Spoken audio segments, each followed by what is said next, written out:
Hello everyone, कैसे हो आप सभी लोग। आई होप आप बहुत अच्छे होंगे और अच्छे से तैयारी भी चल रही होगी। सो आज हम करने वाले हैं मंथली एमसीक्यू सीरीज का part 4 for the month of June. अगर आपने इसका प्रीवियस पार्ट नहीं देखा है तो आई बटन पर क्लिक कर सकते हैं। पार्ट नंबर 3 का लिंक आपको यहाँ पे विजिबल हो जाएगा, ठीक है, आई बटन पे। एंड इस लेक्चर की पीडीएफ के लिए आप हमारे टेलीग्राम चैनल ज्वाइन कर सकते हैं, जिसका लिंक आपको डिस्क्रिप्शन बॉक्स में मिल जाएगा। आप चेक कर लीजिएगा इसको, right. So let's begin with the session. So first आपका यहाँ पे न्यूज़ है, एशियन अंडर 20 एथलेटिक्स चैंपियनशिप आपकी हुई थी 2026 की and it was held in the Hong Kong China, right. ये 28 से 31 मई तक आपकी चली थी and it was it's 22nd edition, ठीक है। सबसे पहला जो एडिशन आपका हुआ था वो इंडोनेशिया में हुआ था 1986 में, ठीक है। इस इवेंट को ऑर्गेनाइज किया था एशियन एथलेटिक एसोसिएशन द्वारा एंड इसमें 45 इवेंट्स आपके थे, जिसमें 22 main, 22 women and 1 mixed event था, ठीक है। अब यहाँ पे इंडियन एथलीट्स जिन्होंने पार्टिसिपेट किया था वो थे टोटल 48, जिसमें 30 मेन एंड 18 वुमेन्स थी, ठीक है। एलिजिबिलिटी की बात करें तो इसमें athletes which are born between 2007 and 2009, this is the eligibility criteria, ठीक है। And under 20 age of 31 December 2026, right. Qualification की बात करें तो बेसिकली ये यहाँ पे बेसिकली जो ये इवेंट था, it serves as a qualifier for the world under 20 athletic championship 2026, right, जो आपका 5 से 9 अगस्त को होने वाला है यूएसए में, ठीक है। नाउ अब यहाँ पे जो अंडर 20 एथलेटिक्स चैंपियनशिप हुई है, इसमें कौन सी कंट्री ने सबसे ज्यादा मेडल जीते हैं, तो इट इज योर चाइना, ठीक है। इसमें चाइना ने बेसिकली आपके 14 गोल्ड मेडल, 9 सिल्वर और 2 ब्रॉन्ज मेडल जीते हैं एंड इसके साथ ये फर्स्ट रैंक इसने हासिल किया है, followed by India with 10 gold, 5 silver and 4 bronze, right. Japan third number पे था with 5 gold, 5 silver and 8 bronze. आपका यूएई जो है ये आपका फोर्थ नंबर पे था with 5 gold and 1 bronze medal. कतार जो है ये आपका फिफ्थ नंबर पे था with 3 gold and 4 silver and your 3 bronze medal, ठीक है। नाउ इंडिया की परफॉर्मेंस की बात करें तो इंडिया ने 10 गोल्ड मेडल जीते हैं और ये मेडल्स हासिल किए हैं नितिन गुप्ता इन दी मेंस 5000 मीटर रेस वॉक में, ठीक है। देन आपके अमानत काम्बोज विमेंस डिस्कस थ्रो में इन्होंने जो है गोल्ड मेडल हासिल किया है। राहुल जखार इन डेकाथलॉन। पूजा सिंह ने विमेंस हाई जंप में, निखिल चंद्रशेखर जो हैं इन्होंने men's 3000 metre steep steeple chase जो है इसमें इन्होंने जो है इस कैटेगरी में गोल्ड जीता है। देन शाहनवाज खान इन्होंने मेंस लॉन्ग जंप में गोल्ड मेडल हासिल किया है। देन बसंत जो है इन्होंने मेंस हाई जंप में, मुस्कान ने विमेंस 5000 मीटर में, मोगाली वेंकट रमन जो है इन्होंने मेंस 800 मीटर में एंड विमेंस जो है विमेंस रिले टीम ने जो है गोल्ड हासिल किया है, ठीक है, in your 1600 metre relay race में, राइट, जिसमें भूमिका ताहुरा, सेहनूर एंड नीरू आपके इस रिले टीम में शामिल थे, ठीक है। सिल्वर की बात करें तो Sadhana Ravi women's triple jump में, उपकार डिकैथलॉन में, ठीक है। Then Jitin Arjuna men's long jump में, Nishchay men's discus throw women's in your 400 metre relay team जो है इन्होंने सिल्वर मेडल हासिल किया है, जिसमें काजल, भावना, आरती और निबम शामिल थे, ठीक है। ब्रॉन्ज मेडल की बात करें तो निबम ने विमेंस 100 मीटर में, नीरू पाठक ने विमेंस 400 मीटर में, आरती विमेंस 200 मीटर। मेंस की जो 1600 मीटर रिले टीम थी इन्होंने यहाँ पे ब्रॉन्ज मेडल हासिल किया है, जिसमें पीयूष, साइद, रंजीत कुमार एंड मोहम्मद अशफाक जो हैं वो इस टीम में शामिल थे, ठीक है। नाउ रिकॉर्ड्स की बात करें तो यहाँ पे पूजा सिंह जो है हरियाणा से, इन्होंने यहाँ पे रिकॉर्ड बनाया है, Indian senior record and championship record जो है इन्होंने बनाया है 1.93 मीटर का, ठीक है। प्रीवियस रिकॉर्ड आपका 1.91 मीटर का था और अभी जो रिकॉर्ड बनाया गया है वो 1.93 मीटर का है, ठीक है। बसंत जो है इन्होंने मेंस हाई जंप गोल्ड में रिकॉर्ड हासिल किया है। मोगाली वेंकटरमन तेलंगाना से, इन्होंने मेंस 800 मीटर में पर्सनल बेस्ट जो है इन्होंने दिया है आपका 1.4827 सेकेंड्स का, ठीक है। मुस्कान की बात करें तो मुस्कान ने विमेंस 5000 मीटर में आपका जो है रिकॉर्ड बनाया है विद 16 मिनट्स 53 60.08 सेकेंड्स का। ठीक है, निश्चय ने अंडर 20 डिस्कस रिकॉर्ड बनाया है 60.10 मीटर का। विमेंस की जो आपकी रिले रेस थी बेसिकली 1600 मीटर की, इसमें चैंपियनशिप रिकॉर्ड बना है आपका 3.3807 सेकेंड्स का। ठीक है, विमेंस आपका 400 मीटर रिले जो था जूनियर नेशनल रिकॉर्ड यहाँ पे बना है 45.05 सेकेंड्स का। ठीक है, देन यहाँ पे बात करें आपका काजल का नेशनल अंडर 20 60 मीटर रिकॉर्ड इन्होंने बनाया है 7.50 सेकेंड का। ठीक है, अब इसे ऑर्गेनाइज किसने किया था? एशियन एथलेटिक एसोसिएशन, एंड इसके करंट प्रेसिडेंट है आपके दहलान जुमान अल अहमद। हेडक्वार्टर इसका बैंकॉक थाईलैंड में लोकेटेड है और इसे स्टैब्लिश किया गया था 1973 में। ठीक है, अब करते हैं इस पे बेस्ड क्वेश्चन। सो क्वेश्चन क्या कहता है? How many total medals did India win at the Asian under 20 athletic championship 2026? तो टोटल हमने 19 मेडल जीते हैं। ठीक है, जिसमें आपके 10 गोल्ड थे। ठीक है, बाकी सिल्वर और ब्रॉन्ज मेडल थे, राइट। नेक्स्ट आपकी न्यूज है, डीआरडीओ और इंडियन एयरफोर्स ने सक्सेसफुली कंडक्ट किया है flight test of a Rudra M second air to surface missile का, और ये टेस्ट आपका हुआ था उड़ीसा के चंदीपुर में। ठीक है, इंटीग्रेटेड टेस्ट रेंज जो आपका है चंदीपुर में, वहां पे ये आपका किया गया था perform, right. Rudra M second जो है ये एयर टू सरफेस मिसाइल आपका है, it is guided air to surface missile.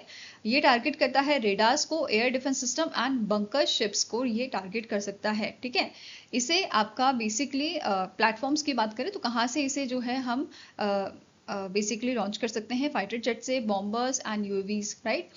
इसका रोल है सप्रेशन करना, डिस्ट्रक्शन करना एनिमी के एयर डिफेंस को। ठीक है, इसके वॉरहेड की बात करें तो ये कैरी कर सकता है 200 kg का वॉरहेड। स्पीड इसकी है अप टू मैच 5.5, रेंज इसकी है 300 किलोमीटर्स की। ठीक है, अब इसका लॉन्च प्लेटफॉर्म आपका था Sukhoi Su-30 MK1 fighter aircraft, and इसको टेस्ट किया गया था at the altitude range of 3 to 15 kilometres, right. इसमें गाइडेंस सिस्टम की बात करें तो इसमें इनर्शियल नेविगेशन सिस्टम है, global positioning system and passive homing Sikar जो है इसमें यूज किया गया है ट्रैक करने के लिए रेडियो फ्रिक्वेंसी एमिशंस को। ओके, इसके अलावा यहाँ पे इसके नोडल लैब आपकी थी जिसने इसे डेवलप किया है रिसर्च सेंटर इमरात हैदराबाद की, एंड सपोर्टिंग लैब्स आपकी थी डीआरडीओ की defence research and development laboratory, high energy material research laboratory Pune से, armament research and development establishment from Pune again, integrated test range Chandipur. ठीक है, इंडस्ट्री पार्टनर्स आपके यहाँ पे हैं HAL regional centre for military airworthiness, missile system quality assurance agency and other companies जो है, other organisation इसमें आपके इंडस्ट्री पार्टनर्स थे। ठीक है, नाउ नेक्स्ट आपका क्वेश्चन है, who was elected as a president of 81st session of a United Nation General Assembly? So recently 81st session जो आपका है यूनाइटेड नेशन जनरल असेंबली का, इसके नए प्रेसिडेंट अपॉइंट किए गए हैं, इलेक्ट किए गए हैं, और ये बिलोंग करते हैं बांग्लादेश से। इनका नाम है खलीलुर रहमान, जो करंटली सर्व कर रहे हैं फॉरेन मिनिस्टर बांग्लादेश के। ठीक है, so answer here is option number ए। अब इनसे पहले ये टेन्योर आपका अभी बेसिकली चल रहा है एनालेना चार्लोटे एल्मा बारबोक, जो फॉर्मर मिनिस्टर आपके बेसिकली थे जर्मनी के फॉरेन मिनिस्टर, राइट। और यहाँ पे इनका जो टेन्योर है वो सितंबर 2026 में खत्म होगा, और उसके बाद ये पोजीशन लेंगे खलीलुर रहमान। ठीक है, अब इससे पहले 81st सेशन जो है इसके प्रेसिडेंट जो बने हैं वो हैं बांग्लादेश से, और इससे पहले 41st जो सेशन था उसके भी प्रेसिडेंट जो थे आपके बने थे वो बांग्लादेश से बने थे 1986 से 97 के बीच में, जिनका नाम है हुमायूं रशीद चौधरी। ठीक है, ये उस टाइम पे सर्व कर रहे थे फॉरेन मिनिस्टर बांग्लादेश के, और इनको 41st सेशन के लिए प्रेसिडेंट अपॉइंट किया गया था। ठीक है, नाउ खलीलुर रहमान की बात करें, करंटली सर्व कर रहे हैं फॉरेन मिनिस्टर बांग्लादेश के सिंस February 2026। इससे पहले ये नेशनल सिक्योरिटी एडवाइजर थे and high representative on the Rohingya issue to the Bangladesh government, right. इसके अलावा यूएन करियर की बात करें तो इन्होंने यूएन सेक्रेटरीट ज्वाइन किया था 1991 में as a special adviser at the UNCTAD Geneva में, एंड इन्होंने सर्व किया है for the 25 years in a senior position in the New York and Geneva. ठीक है, इसमें इन्होंने सर्व किया है chief of programme for least developed countries and chair of United Nation interagency group of non tariff barriers to the global trade, right. तो इन position पे इन्होंने सर्व किया हुआ है। नाउ नेक्स्ट आपका क्वेश्चन है, the Andhra Pradesh community managed natural farming an initiative of the Andhra Pradesh government won the Food Planet Prize 2026. What was the monetary prize award to the this initiative? Andhra Pradesh का जो इनिशिएटिव है एज अ विनर. तो basically Food Planet Prize 2026 जो है वो दिया गया है. It is won by the Andhra Pradesh community manage natural farming initiative of Andhra Pradesh government.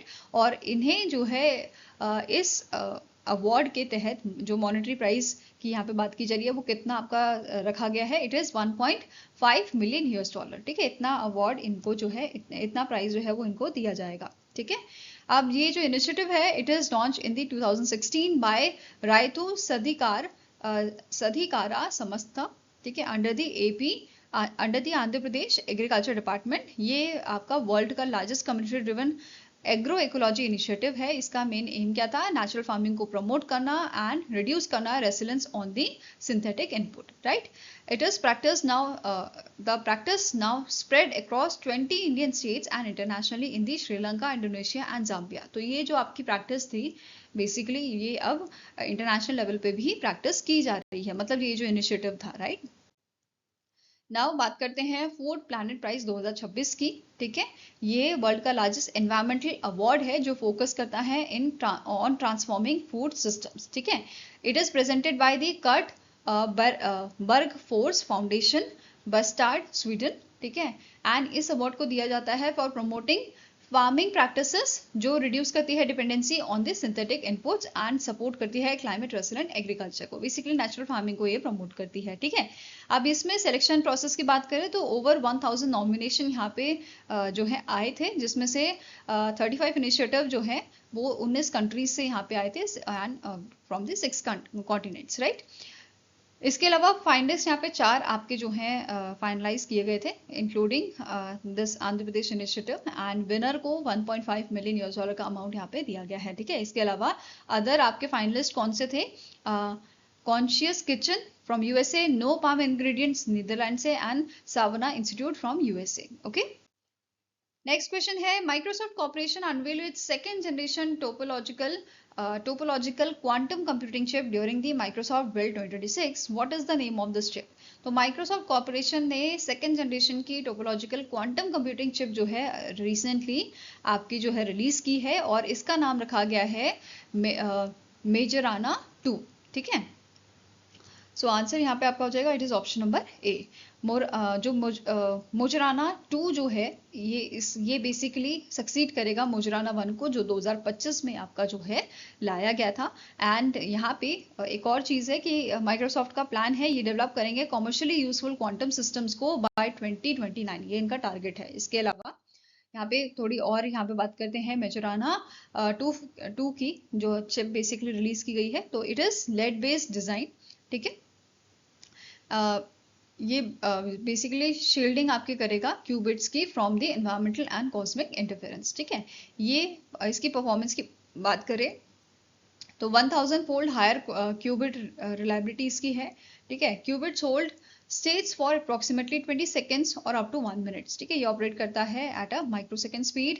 Compact qubit size इसका 0.01 mm का है. ठीक है, प्रोटोटाइप की बात करें तो इसमें 12 टोपोलॉजिकल क्यूबिट हैं as a scalable test system. Right, इसके अलावा यहाँ पे इसे डेवलप किया गया है with the Microsoft discovery and agentic AI platform जो हेल्प करता है एड्रेस करने में इंजीनियरिंग चैलेंजेस को एंड स्केल करता है क्वांटम सिस्टम को. ठीक है, इसके अलावा माइक्रोसॉफ्ट ने यहाँ पे लॉन्च किया था scout and AI powered Microsoft 365 assistant with autonomous capability. ठीक है, तो यहाँ पे AI powered Microsoft 360 assistant scout नाम से लॉन्च किया गया है. ठीक है, now next question है NPCI International Payment Limited which is a part of your which comes under your NPCI.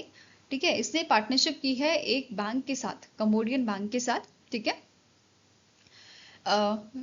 For enabling UPI acceptance in the Cambodia. Right, so कौन सा बैंक है आपका कम्बोडिया का जिसके साथ ये पार्टनरशिप हुई है? So it is your ACLEDA bank. ठीक है, तो इस बैंक के साथ ये पार्टनरशिप यहाँ पे की गई है. क्लियर है? नाउ यहाँ पे नोट करना है कंबोडिया का national Khmer quick response code system यहाँ पे बेसिकली यूज किया जाएगा और इसके मदद से जो UPI है वो यहाँ पे कंबोडिया में चलेगा. ठीक है, Cambodian user will soon able to pay at millions of UPI QR enabled merchants in India. ठीक है, तो बेसिकली अब इंडिया में वो पैसा भेज सकते हैं और इंडिया वाले वहां अगर टूरिस्ट एज अ टूरिस्ट जाते हैं तो वहां पे वो पेमेंट कर सकते हैं। ठीक है, सो यहाँ पे क्या बोला है, over 4.5 million KHQR enabled merchants in Cambodia already accepting the UPI. Okay, अब यहाँ पे क्या बोला है, it's establish a two way interoperable cross border payment system. तो दोनों कंट्रीज बेसिकली आपस में पैसा एक्सचेंज कर सकती हैं। ठीक है, इसके अलावा कौन कौन सी कंट्रीज हैं जहाँ पे हमारा यूपीआई जो है एक्सेप्टेबल है, तो भूटान में है, फ्रांस में है, Mauritius, Nepal, Singapore, Sri Lanka, UAE, कतार, कंबोडिया में। ठीक है, नेक्स्ट आपका क्वेश्चन है, भारत पे ने लॉन्च किया है Bharat Pe flex, a credit on UPI solution enabling eligible customers to make daily UPI payment using pre-approved credit line. The Bharat Flex is powered by which bank? So हमारी जो ऐप है आपके भारत पे, ठीक है, इसने लॉन्च किया है भारत पे फ्लेक्स नाम से एक क्रेडिट ऑन यूपीआई सोल्यूशन। ठीक है, जिसमें बेसिकली यहाँ पे जो एलिजिबल कस्टमर्स हैं they can make daily UPI payments using your pre approved credit line, right. अब यहाँ पे इसको लॉन्च किया गया है in powered with the Yes Bank. ठीक है, तो इसकी पार्टनरशिप में बेसिकली इसको लॉन्च किया गया है। ओके, यहाँ पे क्या बोला है, जो न्यू प्रोडक्ट है ये अलाउ करेगा एलिजिबल यूजर्स को to settle their dues within interest free period of up to 45 days. तो ये याद रखना है कि यहाँ पे जो है जो एलिजिबल यूजर है वो अपने ड्यूज जो है सेटल कर सकते हैं। ठीक है, इंटरेस्ट फ्री पीरियड में ऑफ अप टू 45 डेज, मतलब 45 डेज तक कोई इंटरेस्ट यहाँ पे नहीं लगेगा। इसके अलावा ये जो प्रोडक्ट है ये ऑफर करता है ऑप्शन यूजर्स को to repay in a full or convert expenses into your EMI। ठीक है, इक्वेटेड मंथली इंस्टॉलमेंट। तो EMI के रूप में भी आप अपना पैसा यहाँ पे जो है रीपे कर सकते हैं। ठीक है, नाउ भारत पे ने यहाँ पे एक और चीज लॉन्च की है, इन्होंने लॉन्च किया है new brand film for Bharat Pe flex build around the proposition pay now settle later. ठीक है, नाउ इसका एम है हाईलाइट करना rising preference among the consumer to pay through UPI. Okay, next यहाँ पे न्यूज है वीओमा इनोवेशन चैलेंज। बेसिकली जो आपका भाषिणी डिवीजन है, ठीक है, डिजिटल इंडिया भाषिणी डिवीजन जो आपका है, इन्होंने लॉन्च किया है एक चैलेंज, वीओमा इनोवेशन चैलेंज, जो एक नेशनल इनोवेशन कंपटीशन है। ठीक है, और इसका मेन ऑब्जेक्टिव क्या है, एनकरेज करना डेवलपर्स को, स्टार्टअप्स को, रिसर्चर्स को एंड इनोवेशन को कि वो क्रिएट करे एआई पावर्ड सॉल्यूशन जो वर्क करे मल्टीपल इंडियन लैंग्वेजेस में। ठीक है, जिसमें हम वॉइस के थ्रू अपनी कमांड दें और सर्विस जो है वो हमें बेसिकली जो हम वहाँ पे सर्विसेज हैं, आप इसे कह सकते हो कि हम वॉइस कमांड देके उन सर्विसेज को एक्सेस कर पाएं। ठीक है, and can function even without internet connectivity. तो ये चीज़ इंपॉर्टेंट है, राइट। तो पार्टनरशिप यहाँ पे बेसिकली इसको लॉन्च किया गया है इन partnership with the current AI and कल्पा इम्पैक्ट। ठीक है, और इसको जो है इंडिया AI इम्पैक्ट समिट में लॉन्च किया गया था आपका। ठीक है, इस चैलेंज को। ओके, नाउ इसका जो फोकस एरिया रहेगा वो रहेगा आपका एजुकेशन में, health care, agriculture, governance, public service delivery में। ठीक है, सिलेक्शन प्रोसेस की बात करें तो यहाँ पे एप्लीकेशंस आपकी ओपन की गई हैं इनोवेटर्स के लिए, स्टार्टअप, स्टूडेंट्स, डेवलपर, ये सारे यहाँ पे अप्लाई कर सकते हैं और टोटल 20 टीम्स जो हैं उनको शॉर्टलिस्ट यहाँ पे किया जाएगा। ठीक है, और जो सिलेक्टेड टीम होंगी इनको सुनो सूत्रा डेवलपर किट्स मिलेगा, access to the platform, technical mentoring from the Bhashini and current AI expert.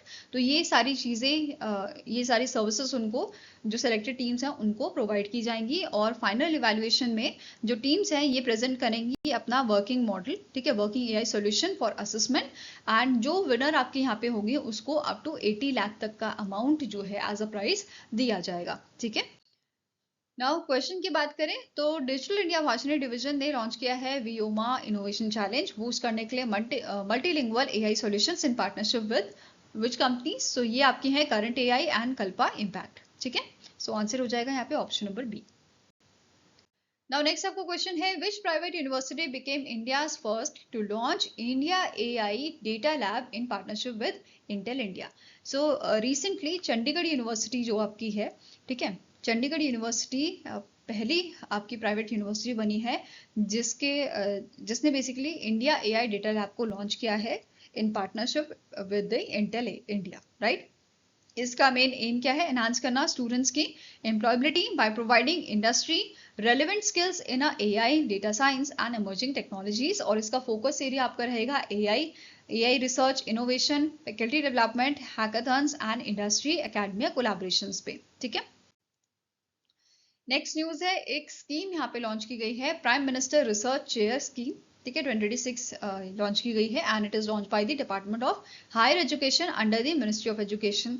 इसका मेन ऑब्जेक्टिव है कि हम अट्रैक्ट करें एकम्पलिश्ड इंडियन ओरिजिन रिसर्चर्स को, साइंटिस्ट को, टेक्नोलॉजिस्ट एंड प्रोफेशनल्स को world wide into India's research and innovation ecosystem. Basically हम Indian origin के जो रिसर्चर्स हैं, साइंटिस्ट हैं, उनको अट्रैक्ट करें इंडिया के रिसर्च एंड इनोवेशन इकोसिस्टम को और अच्छा करने के लिए। ठीक है, इसका एम है एंगेज करना global Indian talent with India top government higher education institutions, national laboratories and research centres में। ये संदन करेगा research, innovation and academic collaboration across the country. Right, अब यहाँ पे प्रायोरिटी एरियाज की बात करूँ तो ये स्कीम फोकस करेगा 13 प्रायोरिटी सेक्टर में, जिसमें एआई, क्वांटम कंप्यूटिंग, सेमीकंडक्टर, आपका energy and climate change, cyber security, health care and medical technology, biotechnology, advance material, space and defence, next generation communication, manufacturing, agriculture and food technologies, आपका blue economy and atomic energy. इस type के 13 priority sectors यहाँ पे जो है mention किए गए हैं कि ये इस पे फोकस करेगा। ठीक है, इसमें अब जो स्कीम है आपकी PMRC, prime minister research chair जो है, ये इसके 3 आपके कोर पिलर्स रहेंगे। ठीक है, पहला है लीड इंस्टीट्यूशन, जो प्रीमियर इंस्टीट्यूशन है that coordinate and guide the research activities. Host institution जैसे यूनिवर्सिटीज, लेबोरेटरीज, रिसर्च सेंटर, जहां पे प्रोजेक्ट्स आपके कंडक्ट किए जाएंगे। एंड थर्ड आता है आपका पीएमआरसी फेलोज, जिसमें रिसर्चर्स एंड एक्सपर्ट्स सेलेक्ट किए जाएंगे अंडर द स्कीम।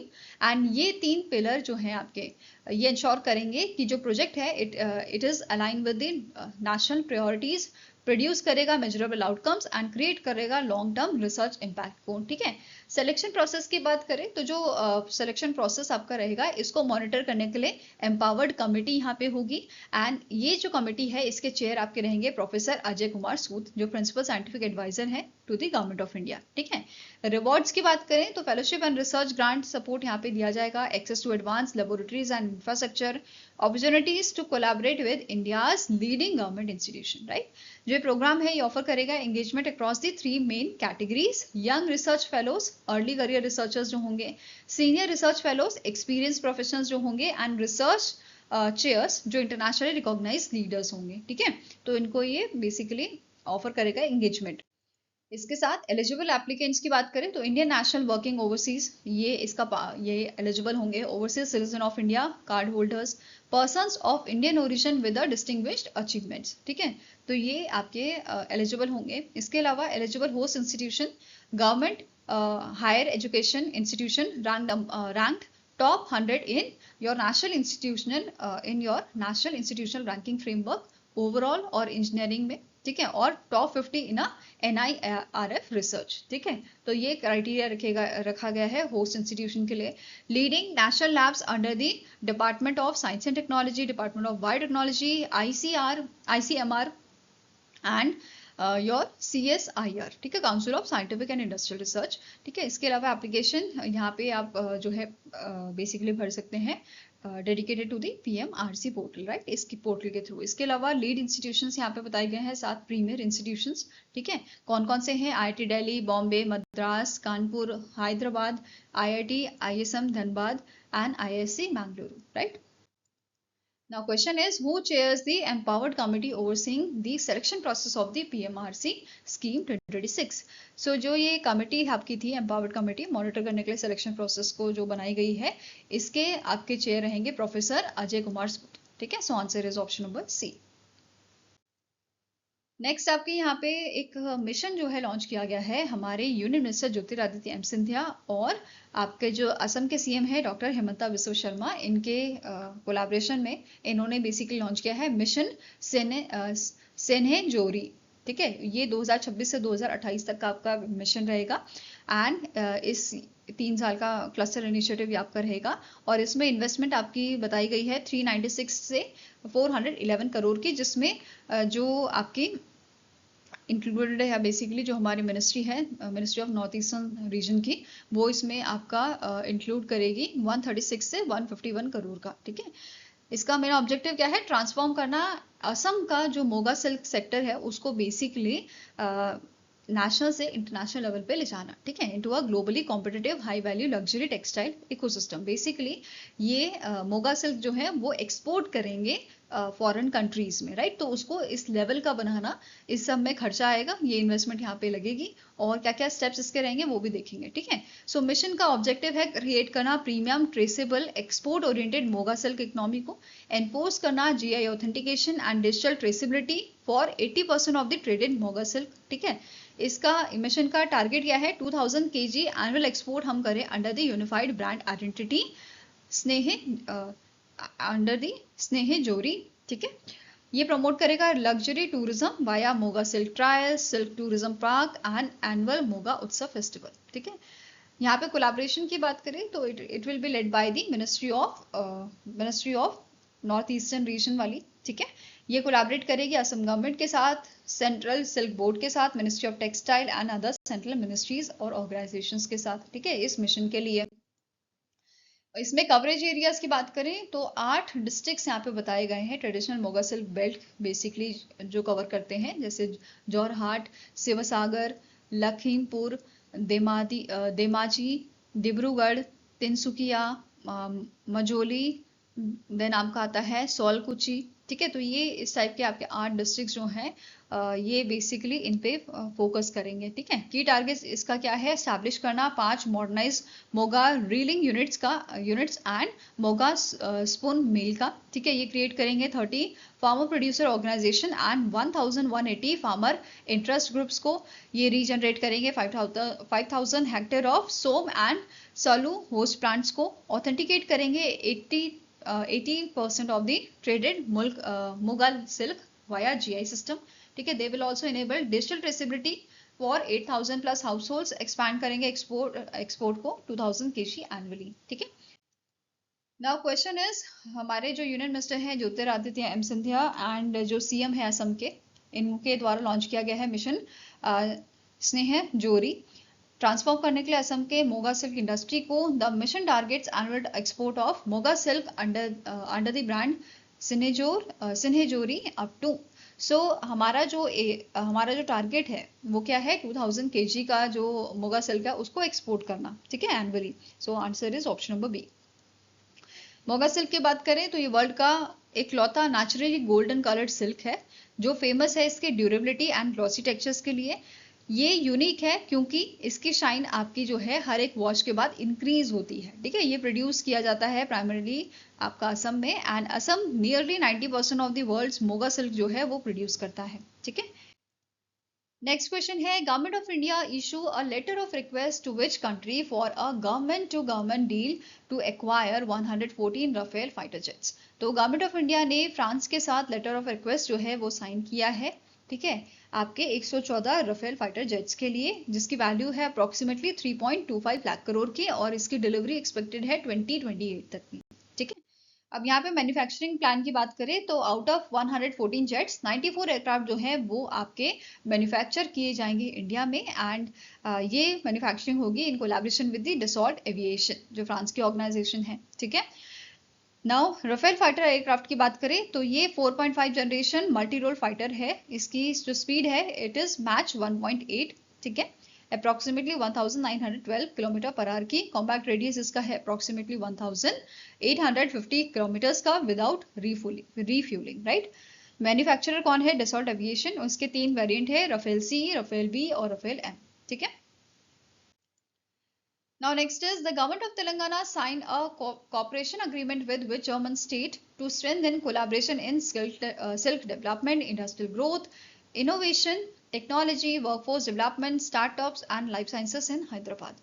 तो गवर्नमेंट ऑफ तेलंगाना ने रिसेंटली कॉपरेशन अग्रीमेंट साइन किया है जर्मनी के थुरिंगिया स्टेट के साथ। ठीक है, so answer here is option number A. Under this collaboration ये एस्टैब्लिश करेंगे German language training hub Hyderabad में, which is integrated with Telangana's overseas manpower company programme for enhancing overseas employment opportunities in German speaking market. Okay, next question है, American investment firm GQG partners जो हैं इन्होंने अपना 1.85% का जो stake है वो यहाँ पे सोल्ड किया है worth 1906 crore in GMR airport limited through the open market operation to which company. तो कौन सी कंपनी को यहाँ पे इन्होंने सोल्ड किया है 1.85% का stake? It is sold to the Fidelity international limited. ठीक है, सो आंसर आपका हो जाएगा, it is option number D. Next question है, Visa recently appointed which renowned actor as its brand ambassador for the infinitely more campaign. तो Visa ने शाहरुख खान जो है उनको अपॉइंट किया है अपना ब्रांड एम्बेसडर। ठीक है, और साथ में ही वीजा ने रिसेंटली visa.co.in नाम का प्लेटफॉर्म भी यहाँ पे लॉन्च किया है to offer curated lifestyle benefits and rewards to the eligible card holders. Next आपको क्वेश्चन है, Mette Frederiksen secured third consecutive term as a prime minister of which country. So Mette Frederiksen जो है recently आपके prime minister बनाई गई है Denmark की, और ये जो है इनका थर्ड कंसेक्यूटिव टर्म है। ठीक है, डेनमार्क जो है इसकी कैपिटल क्या है? कोपेनहेगन। इसकी करेंसी की बात करें तो करेंसी इसकी है krone, Danish krone, right. And जो मेटे फ्रेडरिक्सन है, she is the second women जो एज अ PM सर्व कर रही है डेनमार्क की। इनसे पहले हेले थॉर्निंग सेचमेरिट जो है ये आपकी यहाँ पे पहली वुमेन PM बनी थी डेनमार्क की। ठीक है, and she remains the youngest person ever to hold the office. Okay, next आपका क्वेश्चन है, Doddalahalli Kempegowda Shiva Kumar, that is DK Shiva Kumar, from the Indian National Congress and representing the Kanakapura constituency, was sworn in as the 25th chief minister of which Indian state after Siddharamaiah stepped down। तो DK Shiva Kumar जो है ये 25th chief minister बने हैं आपके कर्नाटका के, और इन्होंने रिप्लेस किया है सिद्धरमैया को, राइट। अब यहाँ पे कर्नाटका के गवर्नर कौन है? थावर चंद गहलोत, जिन्होंने बेसिकली जो शपथ होती है वो दिलाई है आपके 25th चीफ मिनिस्टर को। ठीक है, नाउ यहाँ पे जो डेप्यूटी CM बने हैं कर्नाटका के, इनका नाम है G परमेश्वरा। ओके, नाउ नेक्स्ट आपका यहाँ पे क्वेश्चन है, OECD economic outlook under pressure June 2026। So recently एक रिपोर्ट जारी की है organisation for economic operation and development ने। ठीक है, और इस रिपोर्ट में इन्होंने इंडिया की जो GDP ग्रोथ प्रोजेक्शन है वो 20 बेसिस पॉइंट से बढ़ाया है फाइनेंशियल 2027 के लिए। ठीक है, पहले 6.1% बताया था, अब ये इंक्रीज करके 6.3% उन्होंने कर दिया है। इसके साथ ही इन्होंने फाइनेंशियल ईयर 2026 की जो प्रोजेक्शन है वो बताई है 7.6% पे, और 28 के लिए 6.4% बताई है। ठीक है, इन्फ्लेशन की बात करें तो फाइनेंशियल ईयर 2026 के लिए 2.1%, 27 के लिए 4.8% एंड 28 के लिए 4% इन्फ्लेशन आउटलुक बताया है। ठीक है, इसके अलावा करंट अकाउंट डेफिसिट जो है वो प्रोजेक्ट किया गया है कि it will widen to 2.1% of GDP in financial year 2027, and physical deficit जो है इट इज एक्सपेक्टेड कि ये आपका वाइडन होएगा by approximately 0.4% of the GDP, right. इसके अलावा प्राइवेट कंजप्शन ग्रोथ जो है ये मॉडरेट से 6.8% के बीच में रहेगी फाइनेंशियल ईयर 2027 में। इसके अलावा ग्रॉस फिक्स्ड कैपिटल फॉर्मेशन जो है ये आपकी बताई जा रही है, it will ease to 6% in financial year 2027। ठीक है, पहले ये आपकी 7.1% प्रेडिक्ट की गई है, अभी क्या बोला है, it will ease to 6%, right. इसके अलावा इस रिपोर्ट में मेंशन किया गया था पॉलिसी रेट आउटलुक। RBI ने प्रोजेक्ट किया है to raise the repo rate by 25 basis point by the end of Q1 of financial year 2027, और इसका एम है to keep inflation within 2% to 4% target band, right. इसके अलावा इस report में ग्लोबल ग्रोथ प्रोजेक्शन बताई गई है कैलेंडर ईयर 2025 की 3.4%, 26 की 2.8% एंड 27 की 3.1%। ठीक है, इसके अलावा यहाँ पे रिस्क सिनेरियो भी बताया है, if a middle east conflict persist. तो कैलेंडर ईयर 2026 जो है इसकी जो यहाँ पे ग्रोथ प्रोजेक्शन है वो आपकी 2.1% हो सकती है। ठीक है, और कैलेंडर ईयर 2027 की 1.8% हो सकती है अगर मिडिल ईस्ट का कॉन्फ्लिक्ट चलता रहा तो। नाउ इस पे इस क्वेश्चन कर लेते हैं, as per the OECD report economic outlook under pressure June 2026, India's GDP growth projection for financial year 2027 was revised upward by 20 basis point to. तो 6.1% से ये इंक्रीज करके 6.3% कर दी गई है फाइनेंशियल ईयर 2027 के लिए। ठीक है, नेक्स्ट क्वेश्चन है which Indian wicket keeper batter announce retirement from international cricket to pursue opportunities in overseas T20 leagues in line with the BCCI regulation. तो रिसेंटली कोना श्रीकर भारत जो है या KS भारत जो है इन्होंने रिटायरमेंट अपना अनाउंस किया है। ठीक है, so answer is option number A. Next अब बात करते हैं बुक्स एंड ऑथर की। तो रिसेंटली हमारे जो वाइस प्रेसिडेंट है CP राधाकृष्णन जी, इनके द्वारा एक बुक रिलीज की गई है when audit matters CAG interventions that made a difference. ये बुक का नाम है and it is edited by the Vinod Rai जो former controller and editor auditor general आपके रहे हैं and it is publish by the Rupa publication. Okay, I hope guys आपको ये वीडियो पसंद आया हो। पसंद आया तो लाइक एंड शेयर जरूर कीजिएगा और हमारे साथ जुड़ने के लिए हमारे चैनल को सब्सक्राइब कीजिएगा। अगर आपका कुछ सजेशन है तो आप हमें मेल कर सकते हो benchmarkstudy007@gmail.com पे, और या फिर आप हमें कमेंट सेक्शन में भी लिख सकते हैं। सो मिलेंगे ऐसे ही नेक्स्ट वीडियो के साथ। Take care, have a nice day and all the best for your preparations.